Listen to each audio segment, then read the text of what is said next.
Welcome to the Ahmad classes. तो आज हम बात करेंगे क्लास 12 के सेकंड चैप्टर रिप्रोडक्शन के बारे में। तो चलिए शुरू करते हैं। तो सबसे पहले हम आते हैं अपनी स्क्रीन पर। जैसा कि आप देख सकते हैं हमारा टॉपिक है introduction to the reproductive system. इसमें हम पूरा ह्यूमन रिप्रोडक्टिव सिस्टम के बारे में समझेंगे। उससे पहले हम समझेंगे रिप्रोडक्शन होता है। तो रिप्रोडक्शन एक बायोलॉजिकल प्रोसेस है जो सिर्फ लिविंग बीइंग के द्वारा ही शो की जाती है, जिसमें an organism can produce the same kind of offspring, जो अपने ही जैसे दूसरे का प्रोडक्शन करेगा। तो सबसे पहले हम बात करेंगे human reproductive system is a complex and fascinating network of the organ that processes allowed for the creation and the development of new life from the production of the sex cells। और यहाँ पर जो भी नई cell बनेगी वो sex cell से ही बनेगी। To the full gestation and the birth of a child। ये डिफरेंट फेजेस होती हैं आपके डेवलपमेंट की। This system is vital to the continuation of our species, जो हमारे स्पीसीज की एक कंटिन्यूएशन को बनाए रखता है। अब अगर हम आगे बात करेंगे तो है हमारा फीमेल रिप्रोडक्टिव ऑर्गन। ये उसका पूरा डायग्राम बना हुआ है, जिसमें आप देख सकते हैं female reproductive system consist of the ovaries, fallopian tubes, uterus, cervix and vagina. Female reproductive system को दो पार्ट में बांटा जाता है, एसेसरी और रिप्रोडक्टिव ऑर्गन। एसेसरी ऑर्गन्स वो होते हैं जो उसको हेल्प करते हैं, और सेक्स ऑर्गन्स वो होते हैं जो डायरेक्टली पार्टिसिपेट करते हैं।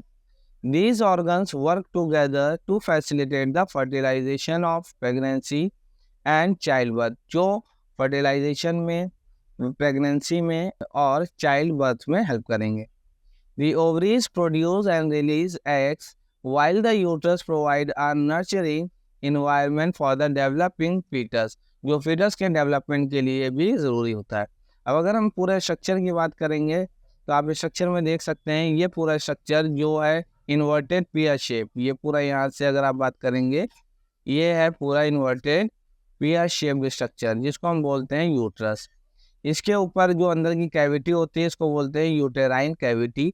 अपर स्ट्रक्चर को बोलते हैं यूटेराइन फंडस।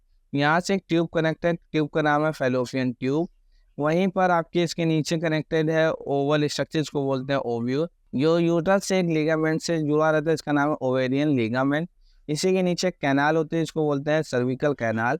उसके नीचे की एक ओपनिंग होती है, इसको बोलते हैं सर्विक्स, और उसके नीचे का हिस्सा होता है वेजाइना। वहीं पे इसकी लेयर्स होती हैं, तो लेयर्स के 3 नाम होते हैं, इंडोमेटियम, मायोमेटियम और पेरीमेटियम। इंडो सबसे इनर पार्ट होता है, मायो उसके मिडल का होता है, पेरी सबसे आउटर होता है। अगर हम इसकी फैलोपियन ट्यूब की बात करें, यहाँ पर फैलोपियन ट्यूब खत्म होती है, वहाँ पर फिंगर लाइक प्रोजेक्शन पाए जाते हैं जिन्हें फिमरी कहते हैं। तो इस तरीके से एक फीमेल रिप्रोडक्टिव स्ट्रक्चर आपको दिखाई देगा। अब आगे हम बात करते हैं मेल रिप्रोडक्टिव ऑर्गन की। तो अब मेल रिप्रोडक्टिव ऑर्गन की जब आप बात करेंगे तो इसमें आपके पास ये फ्रंट स्ट्रक्चर है और ये साइड वाइज है। तो वहीं पर अगर हम बात करेंगे मेल रिप्रोडक्टिव सिस्टम की, ये कंसिस्ट करता है टेस्टिकल्स को, वेज डिफरेंस को, seminal vesicles, prostate gland and penis को। यहाँ पर भी 2 पार्ट में डिवाइड होगा, एसेसरी ऑर्गन्स और सेक्स ऑर्गन। सेक्स ऑर्गन में अगर आप बात करेंगे जो डायरेक्टली गैमेट्स में पार्टिसिपेट करेंगे हम उसकी बात करेंगे, और एसेसरी वो होंगे जो बाकी प्रोसेस में हेल्प करते हैं।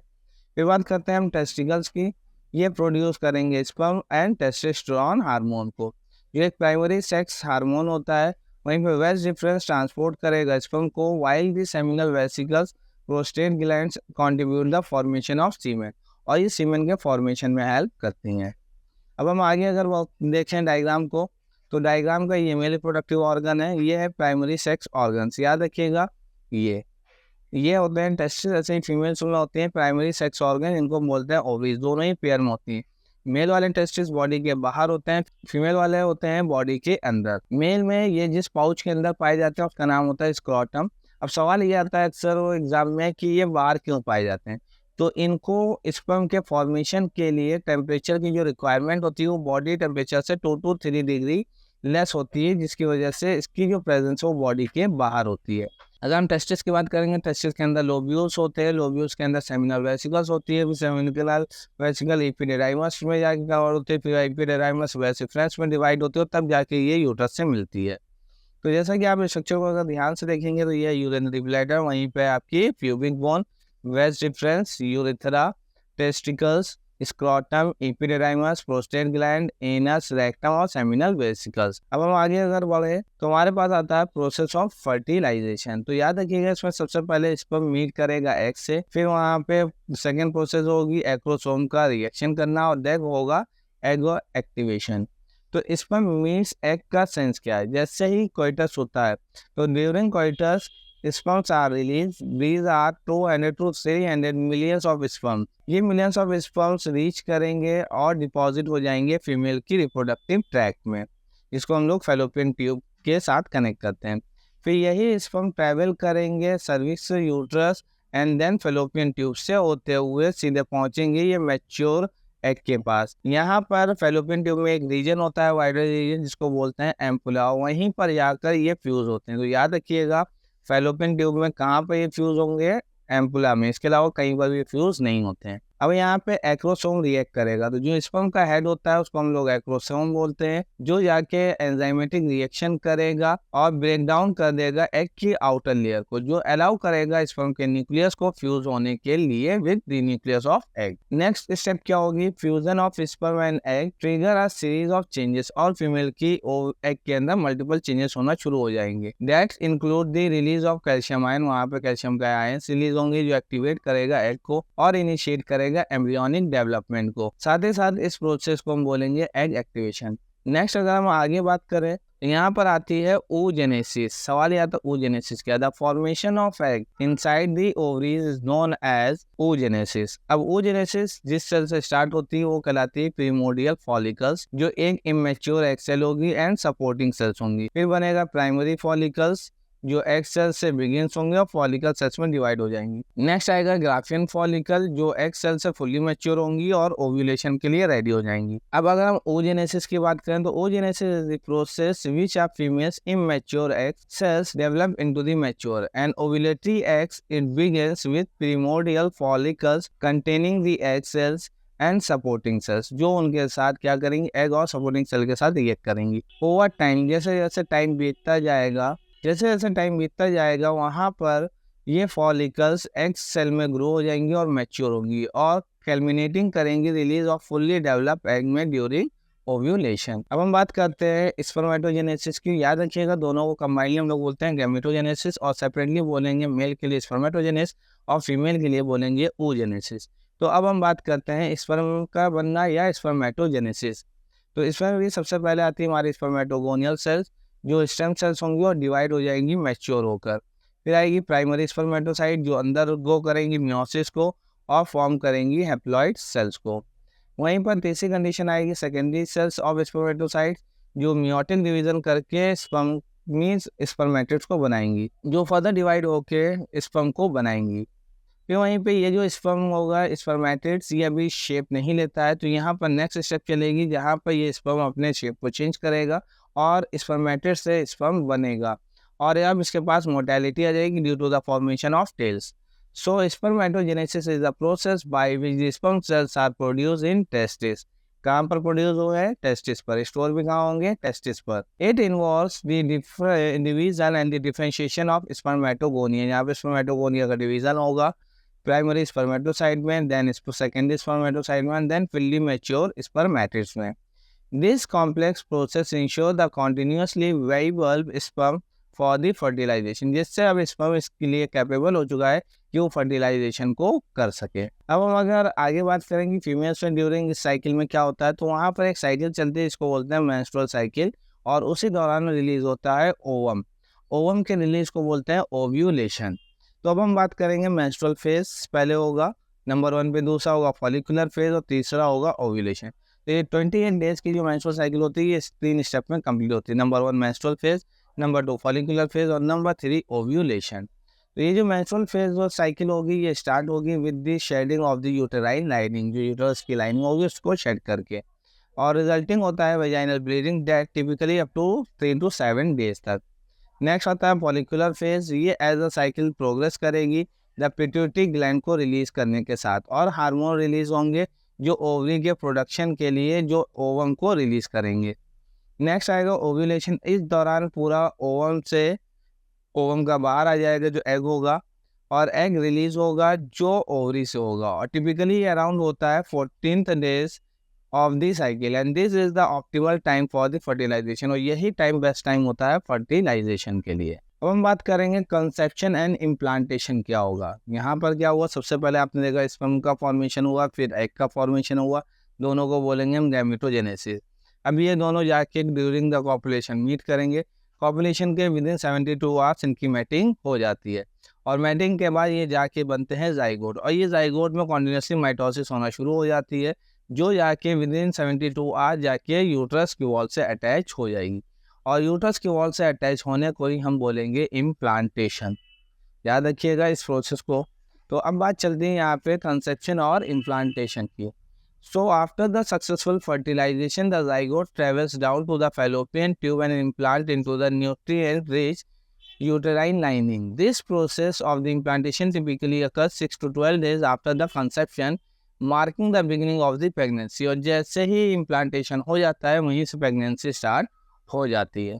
The implanted zygote rapidly divides, develops into the embryo. अब यहीं पे उसका development होगा और धीरे धीरे वो embryo में develop होना शुरू हो जाएगा, which will eventually grows into fetus, और लास्ट में जाके वो fetus में बनेगा।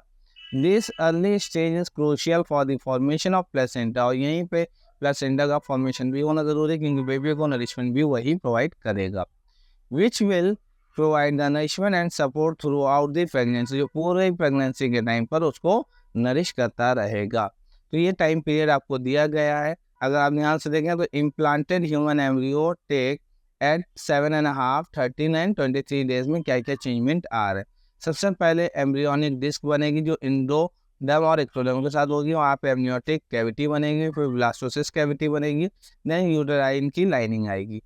नेक्स्ट स्टेप में अगर हम बात करेंगे तो यॉक सेक बनेगी, साथ साथ एक्टोडर्म होगा, वहाँ पे एंडोडर्म ऑफ एम्ब्रियोनिक डिस्क बनेगी, फिर मीजोब्लास्ट बनेगा, और वहीं पे यूटेराइन ब्लड वेसल्स होंगी, और लास्ट में एमनियन और बॉडी स्टॉक बनने का कन्वर्जन शुरू हो जाएगा। नेक्स्ट आता है प्रेगनेंसी एंड डेवलपमेंट की। अगर हम बात करें तो on the fertilisation, once the egg fertilise और zygote implant the uterine wall. तो याद रखिएगा पहले बात फर्टिलाइजेशन कंप्लीट कब होगा, गैमीट का फ्यूजन होना और जाइगोट का बनना। अगर जाइगोट नहीं बन रहा है तो फर्टिलाइजेशन नहीं होगा।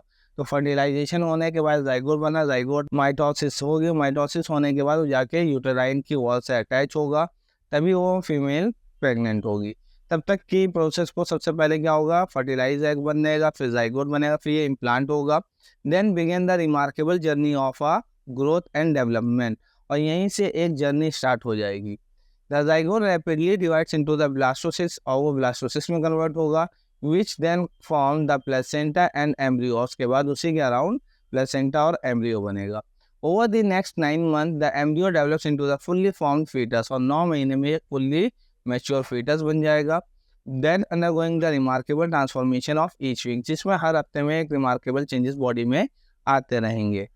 As the fetus vital organs like heart, lungs, brain form and mature, इसी बीच इसका हार्ट, लंग्स और ब्रेन बनना शुरू हो जाएगा, मैच्योर होंगे।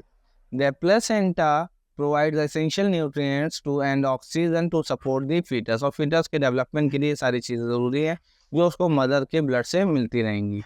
Bye the end of the 40 weeks of pregnancy the fetus ready to the delivered and begin to the new life outside the वॉर्म, और दुनिया में आकर वो एक नई जिंदगी बिताना शुरू कर देगा।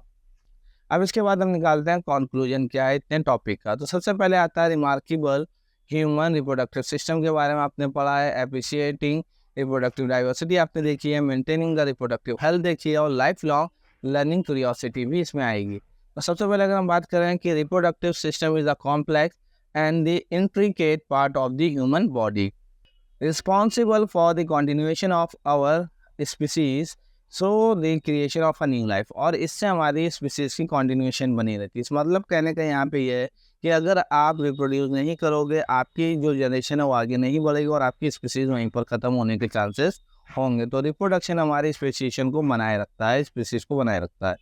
नेक्स्ट आता है अप्रिशिएटिंग द रिप्रोडक्टिव डाइवर्सिटी। क्या है, इससे हमारी, जैसे आपको पता है रिप्रोडक्शन में, सेक्सुअल रिप्रोडक्शन में न्यू वेरिएशन आते हैं जो नई सराउंडिंग के लिए सूटेबल होते हैं। So understanding the female and male reproductive organs and fertilization process that the development of the egg sperm cells help us the appreciation remarkable diversity of the human reproduction। और ये सारी चीज़ें हमें इस टॉपिक से पढ़ने को मिली। नेक्स्ट आता है मेंटेनिंग रिप्रोडक्टिव हेल्थ। तो अवेयर करेंगे रिप्रोडक्टिव साइकिल को, कंसेप्शन को, फीटल डेवलपमेंट को, मेंटेनिंग ओवरऑल रिप्रोडक्टिव हेल्थ को, और making form the decision about the family planning. और इससे हम फैमिली प्लानिंग की भी डिसीजन ले सकते हैं। नेक्स्ट आता है लाइफ लर्निंग की क्यूरियोसिटी के लाइफ लर्निंग क्या था। Human reproductive system is a fascinating field of study full of the wonder and complexity. कि इसमें सबसे ज़्यादा आपको वेरिएशन देखने को मिलेगी। अगर आप इसके लिए क्यूरियस हैं तो आपको बहुत ज़्यादा कुछ नॉलेज देखने को इसमें मिल सकती है। नेक्स्ट आता है continuing to the learn about and explore this system. और इस सिस्टम को एक्सप्लोर भी कर सकते हैं। Can enrich our understanding of our self and our species. जो हमारी स्पीसीज और हमारे लिए बहुत ज़रूरी होता है।